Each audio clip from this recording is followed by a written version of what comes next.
What is this enigmatic and often misunderstood teaching known as Buddhism? At first glance, Buddhism is an appealing philosophy for those seeking a more fulfilling life. Let me begin by saying this isn't intended to be an exhaustive exploration of all the doctrines or philosophies within Buddhism.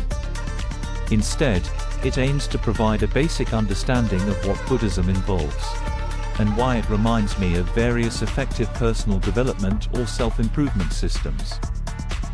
It shares similarities with other profound philosophical mindsets from the great thinkers throughout history.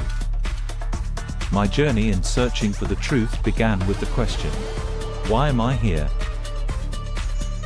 Although I grew up as a Christian, or something resembling it, I must admit from the start that I believed. The main question to ask on your personal journey to find the truth is, what is truth if it's not directly relevant to the seeker? In other words, truth, like beauty, is subjective. How we determine our truth depends on our personal experiences. Perception is reality, and thus perception is truth. Evidently, Buddhism offers truth for many people, around 600 million of them, which is about half the number of Christians, excluding Catholics, and roughly a quarter of the followers of Hinduism. It is more of a philosophy, based on the teachings of Siddhartha Gautama, known as the Buddha.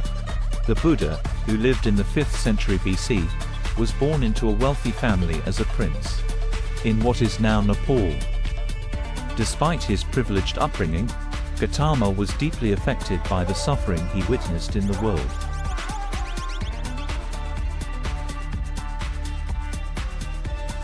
Buddhism is focused on the mind, emphasizing that controlling your thoughts determines your life's direction and path to enlightenment.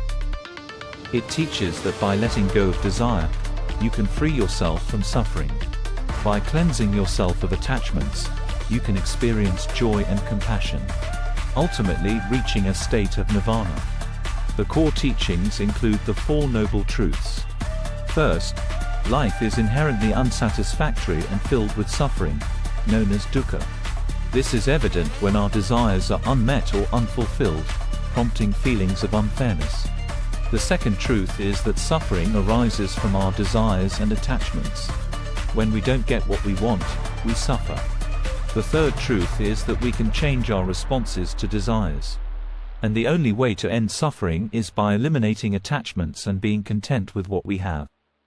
The fourth truth is the Eightfold Path, which outlines practices for training the mind towards enlightenment, including right thinking, acting, speaking, and living. It is a guide for ethical living, promoting kindness, honesty, positive thinking, and mindfulness. In Buddhism, a bodhisattva is a being who has achieved enlightenment, or prajna, but chooses to delay entering nirvana to help others achieve enlightenment as well. The word bodhisattva comes from the Sanskrit words bodhi, meaning awakening or enlightenment, and sattva, meaning being.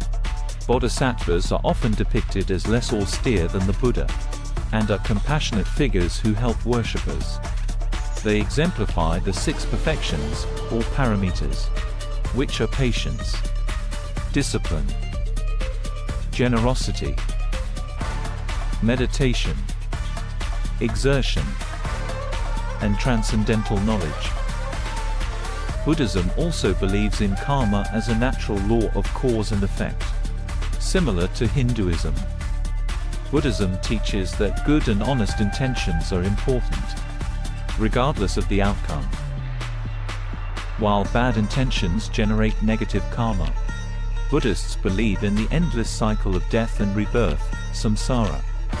However, Buddhism teaches that if you can stop the formation of karma, whether good or bad, in your life, you can escape the cycle of samsara and attain nirvana. Nirvana is the state of enlightenment, which ultimately seems to imply non-existence. Yet, existence becomes irrelevant once nirvana is achieved, highlighting the philosophical nature of this belief. Once a person stops the cycle, they can focus on helping others reach nirvana. and then they can die free from the cycle. It's the original form of mindfulness, positive thinking, and affirmations, encapsulated in the saying, "Think positively and everything will work out in the end." While an appealing philosophy, it lacks something crucial. There is no God, no afterlife, nothing to look forward to for eternity, and no true paradise.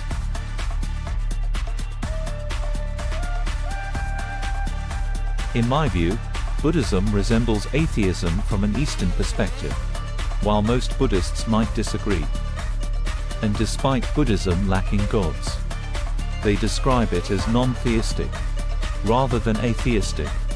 Consequently, we can conclude that Buddhism is not a religion in the traditional sense. If you ask an advanced Buddhist about belief in a god, they might say it is irrelevant, suggesting that any gods believed by others are seen as beings who have attained a higher state of enlightenment. Thus, such gods are viewed as more advanced on the spiritual path rather than divine. This can be interpreted as denying the existence of gods in the traditional sense. I suppose some Buddhists might believe in a god or gods. Siddhartha suggested that the concept of a creator or an all-powerful god is both controversial and pessimistic, because such a god would be responsible for all the evil and wrong in the world. If God is accountable for everything that exists, then we, as humans, have no control over our fate, making life meaningless and us insignificant. Does this remind you of anyone else? Spoiler: he was a very rich king who lived about 450 years before the Buddha.